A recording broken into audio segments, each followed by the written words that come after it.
Hello friend, यहाँ पे हम देखेंगे अपना गॉस सैडल मेथड का कि इसे हम कैसे सॉल्व करते हैं। हमसे क्वेश्चन में पूछा गया solve the following system of linear equation by Gauss saddle methods, और यहाँ पे हमें कुछ इक्वेशन दी हुई है। ओके, तो मैं यहाँ पे पेन ले लेता हूँ। सबसे पहले देखिए हमें करना क्या है। हमें क्वेश्चन में यहाँ पे बता रखा है कि परफॉर्म 2 आइट्रेशन करना है, तो यहाँ तक तो क्लियर है कि हम 2 आइट्रेशन करेंगे और जो भी अपना रिजल्ट आएगा अपना वहां पे हम चेक कर लेंगे। देखिए गॉस सैडल में सबसे इंपॉर्टेंट यही है कि आपने जो इक्वेशन निकाली, मतलब जो आपने आइट्रेशन किए, क्या वो सही भी है या गलत है, तो उसको पहचानने का तरीका है अप्रोक्सीमेटली इस वैल्यू, ये मतलब 12 वैल्यू के बराबर अगर आपकी वैल्यू आ जाती है तो ठीक है, यही 15 आ जाती है और 20 आ जाती है। तो चलो इसे करके देखते हैं। देखिए रीअरेंज आइट्रेशन में आप करिएगा क्या कि ये वाली जो पहली जिस तरह वैल्यू है, ये वाली, सिर्फ ये वाली कंसीडर, ये वाली पहली वैल्यू।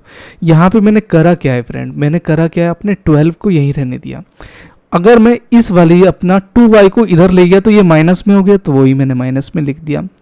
और फिर मैं z को भी ले गया तो वो भी माइनस का हो गया। ठीक है जी, तो यहाँ पे बच क्या गया 5x, और सारी वैल्यू इधर आ गई।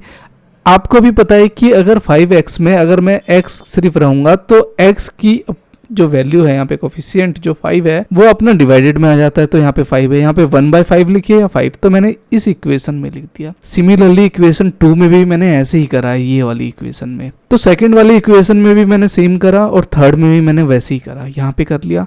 अब मैं करूंगा क्या फ्रेंड, इनिशियल एजप्शन, इनिशियल मतलब शुरुआती, तो शुरुआती क्या है मेरा 0 से स्टार्ट होगा, फिर 1, फिर 2, फिर 3, इसी तरह मेरा आइट्रेशन चलेगा। तो x1 में मेरा पहला ये आइट्रेशन जो अपना x के ऊपर पावर दे रखी है और ब्रैकेट में लिखा है, ये अपना आइट्रेशन को इंडिकेट करता है।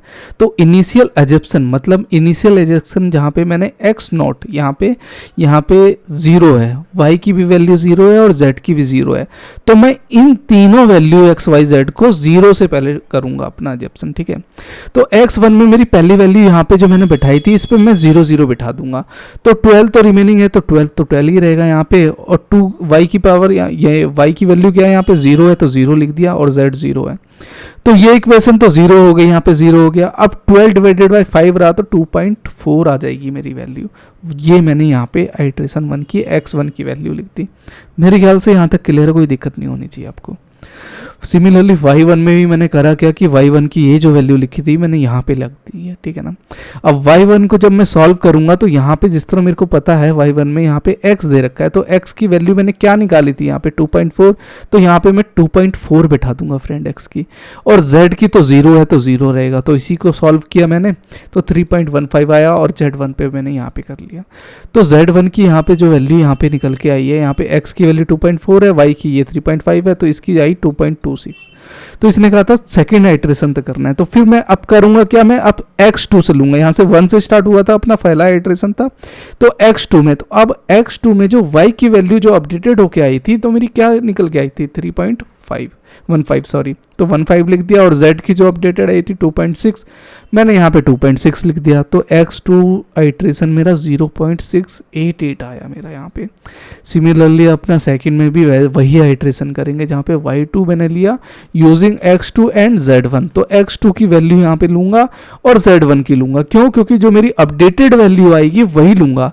तो y2 इक्वेशन आपकी फ्रेंड यही वाली चलेगी, बस आइट्रेशन में जो आपने वैल्यू अपडेट होके आई है तो x में मेरी x2 की वैल्यू मैं यहाँ पे पुट करूंगा, और -2z की वैल्यू यहाँ जो निकल के आई है z की वैल्यू वो निकलूंगा 2.26, तो मैंने यहाँ लिख दिया, तो ये निकल के आ गई। थर्ड में भी अब मेरा सारे सेकेंड आइट्रेशन वाले आएंगे, तो वही सेकेंड आइट्रेशन वाले सारे अपडेटेड मैंने यहाँ पे लिख दिए, 0.6 से 2.448 जिस तरह आई ये निकल के आ गई।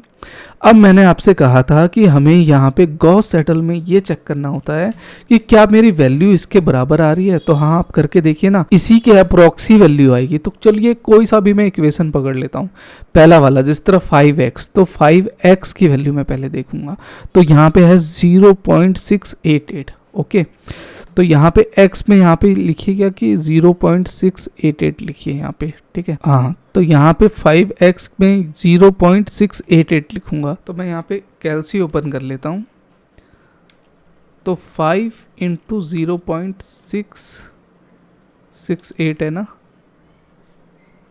कहाँ पे है,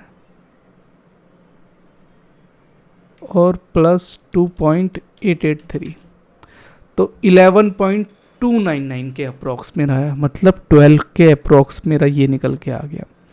सिमिलरली आप इसमें भी पुट करके देखेंगे तो वही वैल्यू निकल के आएगी, तो अप्रोक्सीमेटली मेरी वही वैल्यू निकल के आएगी। तो यहाँ तक हम पहुँच गए हैं कि हमारी इक्वेशन ठीक थी।